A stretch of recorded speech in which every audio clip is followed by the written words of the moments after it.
जोहार साथियों, आज का दिन एक विशेष दिन है और इस दिन की प्रतीक्षा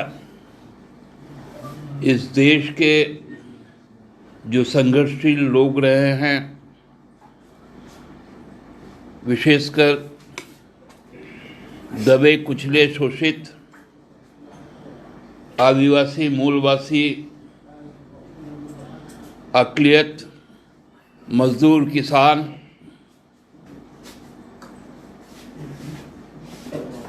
इन सबके जो संघर्ष का प्रतीक झारखंड मुक्ति मोर्चा के खिलाफ जो साजिश रची गई थी, उस संबंध में आज का दिन एक विशेष महत्व का दिन है। आप सबको मालूम है कि 2010 से ही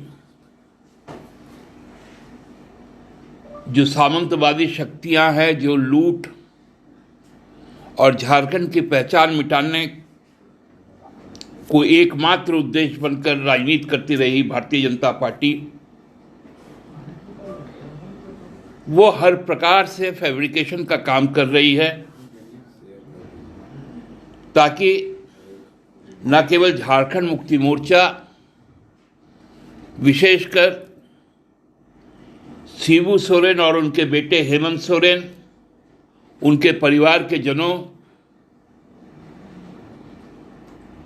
को इस प्रकार से पेश किया जाए कि जैसे इस राज्य को निर्माता को ही इस राज्य से बेदखल करने की कोशिश हुई। न जाने कितने शेल कंपनी जमीन के कागजात फर्जी बनाए गए, हाई कोर्ट में पीआईएल दायर किया गया, व्यक्ति बदलता रहा। इसके पहले एक जो याचिकाकर्ता थे, उनकी मृत्यु हो चुकी, इसलिए उनका नाम मैं नहीं लेना चाहता, लेकिन एक नया प्यादा खड़ा किया गया जिसकी अदावत, पारिवारिक अदावत गुरुजी के परिवार के साथ है। उसको सामने करके याचिका दायर की गई। याचिका दायर हो, हर व्यक्ति का अपना यह संवैधानिक अधिकार है, लेकिन याचिका में जो तथ्य है, जो उसके पीछे का नियत है, उसकी विवेचना सबसे महत्वपूर्ण होती है। साथ साथ जो न्याय व्यवस्था का जो रुख है,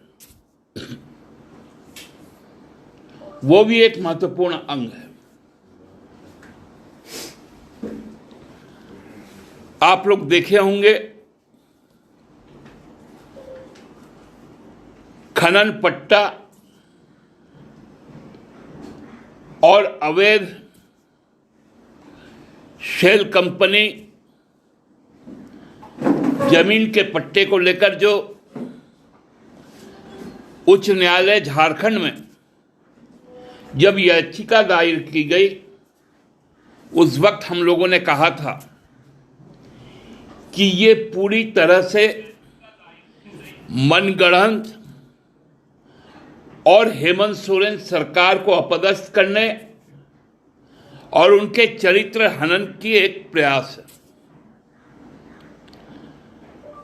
माननीय उच्च न्यायालय, उनका मैं सम्मान करता हूं, उन्होंने इस बात को नहीं माना। उन्होंने कहा कि नहीं, इस पर बहस होगी। स्वागत है बहस का, जिस प्रकार से उस पूरे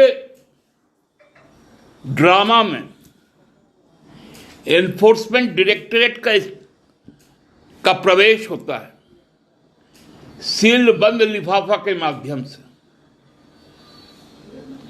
ये खतरनाक संकेत था। उसको हम लोगों ने उसी वक्त माननीय उच्चतम न्यायालय को बताया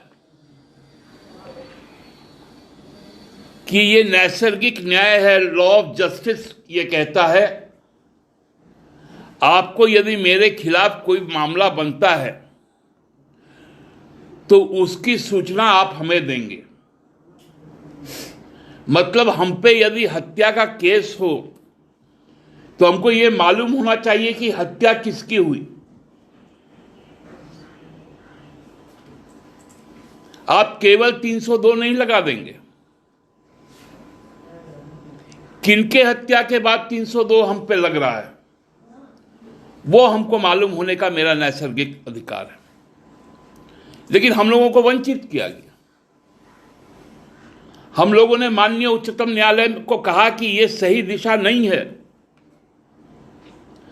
17 अगस्त को आप जब अंतिम बहस हुआ और माननीय उच्चतम न्यायालय ने जब अपना निर्णय को